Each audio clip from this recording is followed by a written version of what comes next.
আসসালামু পরিপাটি আলাইকুম। সংসারে আপনাদের সবাইকে স্বাগতম। যে যেখান থেকে আমার ভিডিওটি দেখছেন আশা করি সবাই ভালো আছেন। আলহামদুলিল্লাহ আমরাও ভালো আছি।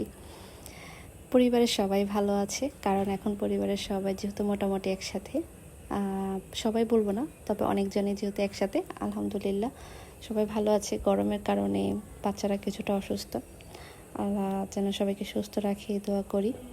তো যাই হোক, এই তো আমি এখানে নাস্তা রেডি করে নিচ্ছি। আমার সবগুলো রুটি ভাজা হয়ে গেছে, এটা হচ্ছে লাস্ট, সেটা আপনাদের সাথে শেয়ার করছি। আর সাথে করেছি গাজর, আলু ভাজা, গাজর আলু ভাজি, সাথে ডিম দিয়েছি। আর এখানে হচ্ছে রুটি আছে, পরোটা আছে, যার যেটা পছন্দ সে সেটা খেয়ে নেবে। তাই তো আমিও নাস্তাটা করে নিয়েছি সবার সাথে, বাবুকে খাইয়ে দিয়েছি। তো নাস্তার পরে সময়টা বেশি গ্যাপ নিই না, রান্নাটা তাড়াতাড়ি বসিয়ে দিই, কারণ সকালে নাস্তাটা না করতে করতে অনেকটা সময় চলে যায়, 11টার মতো বেজে যায়। তো যাই হোক, এখানে রান্না বসিয়ে দিয়েছি, চেষ্টা করি 1টার মধ্যে রান্নাটা শেষ করতে। তারপরের সময়টাকে আমি বাবুকে দেওয়ার চেষ্টা করি, যেহেতু সে ছোট মানুষ আর গরম পড়ার কারণে সে খুব বিরক্ত করছে। তো তাকে কোলে নিয়ে রান্নাটাও শেষ করতে হয়। দেখা যায় যে পাশাপাশি তার ভাই বোনরা একটু নিয়ে রাখে, সে থাকতে চায় না। আর 1টার মধ্যে শেষ করি, কারণ হচ্ছে তাকে গোসল করানো, খাওয়ানো, এই পরের সময়টা না তাকে দিতে হয়, এবং তার একটা টাইম আছে, টাইম মতো সে ঘুমিয়ে পড়ে। তো তার আগে সব কিছু আমাকে শেষ করে তাকে একটু সময় দিতে হয়, তার সাথে না শুলে সে ঘুমাতে চায় না।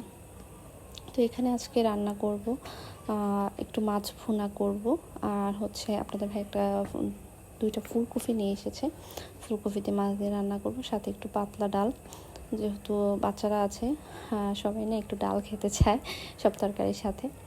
তো যাই হোক, এখানে ভাত বসিয়ে দিয়েছি। তো এই তো আমার বাসায় এখনও কিন্তু আমার নানারা আছে, মানে আপুরা আছে, কারণ নোয়াখালীতে কিন্তু সব জায়গায় এখনও বন্যার পরিস্থিতিটা মানে ভালো না, মানে এখনও সঠিক সব জায়গায় বন্যার পানিটা নামেনি। আমার শ্বশুরবাড়ির কথা যদি বলি, ওইখান দিয়ে কিন্তু আলহামদুলিল্লাহ এখন ভালো আছে, কিন্তু আমার আপুদের বাড়িতে, মানে আমার ননদের বাড়িতে, ওনাদের ঘর থেকে পানি নেমে গেলেও না, ওনাদের যে বাড়িতে ঢোকার রাস্তা বা উঠান, ওইখানে এখনও অনেক পানি। আর যেহেতু বা আপুর একটা ছোট বেবি আছে, তাকে নিয়ে এতটা রিস্ক নেওয়াটাও, আপু তো চলে যাওয়ার জন্য খুব অস্থির, চলে যাবে এরকম পরিস্থিতিও সে ও নিয়ে নিয়েছিল, কিন্তু হচ্ছে তারপরে আবার কিন্তু বৃষ্টি হয়েছিল, যার কারণে আবার পানি বেড়ে গিয়েছে। তো যাই হোক, সব মিলিয়ে আর যেতে দেওয়া হয়নি বা যায়নি, আছে আলহামদুলিল্লাহ। দেখি কবে পরিস্থিতি ঠিক হয়, আর পরিস্থিতি ঠিক হলে তো তারা চলে যাবে, বাসাটা একদম খালি হয়ে যাবে। তো আপনাদের সাথে কথা বলতে বলতে কিন্তু আমার অলরেডি একটা রান্না হয়ে গেছে, আর এই পাশে এখন আমি বসিয়ে দিচ্ছি ফুলকপির তরকারিটা। আপনাদের ভাই বললাম না, ফুলকপি নিয়ে এসেছে। তো গরমের মধ্যে এখন কিন্তু মানে ফুলকপিটা কেমন লাগবে জানি না, কিন্তু রান্না করার পরে কিন্তু ভালোই লেগেছে খেতে। সবাই মজা করেই খেয়েছে। বাচ্চারা সব সবজি খেতে চায় না, তারা কয়েকটা সবজি খায়, তার মধ্যে খুব টেনশনে থাকতে হয় তাদের জন্য রান্না করলে, যে তারা কোনটা খাবে কোনটা খাবে না, কারণ রান্না করাই হচ্ছে তাদের উদ্দেশ্যে। তো তারা যদি না খায় খুব খারাপ লাগে। আর এই যে ডাল, তারা ডাল খাবেই, পাতলা ডাল, যেহেতু আমার ছেলের জন্য করা হয়, তো এই তো একটু বাড়িয়ে করি, সবাই ডালটা পছন্দ করে।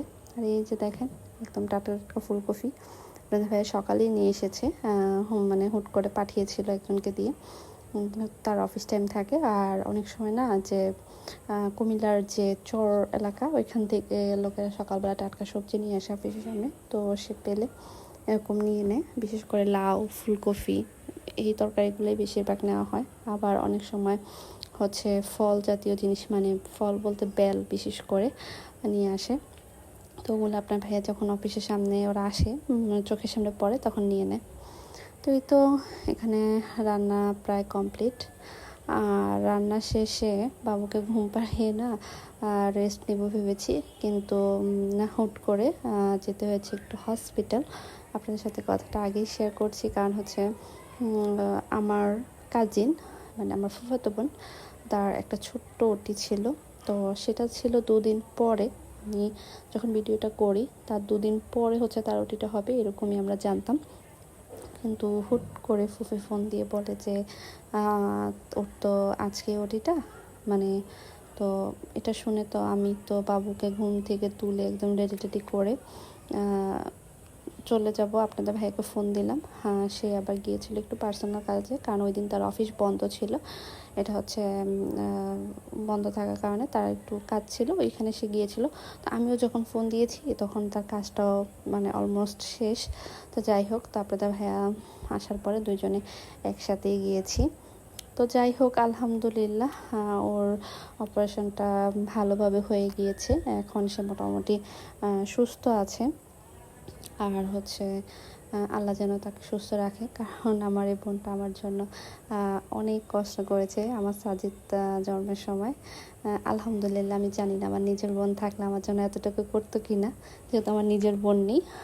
ওরা আমার জন্য অনেক করেছে, ফুফি বলেন, তারা দুই বোন বলেন, অনেক করেছে। আলহামদুলিল্লাহ, তাদেরকে মানে কৃতজ্ঞতা প্রকাশ করার মতো আমার কাছে ভাষাটা নেই, সে যতটা করেছে। তো যাই হোক, দুপুরে খাওয়া দাওয়া শেষে তো ওই যে বললাম রেস্ট নিতে গিয়ে ফুফি ফোন দিয়েছে, তো চলে গিয়েছি।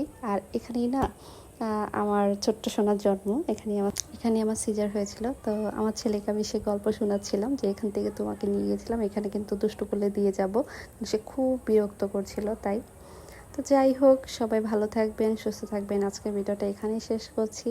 আল্লাহ হাফিজ, আসসালামু আলাইকুম।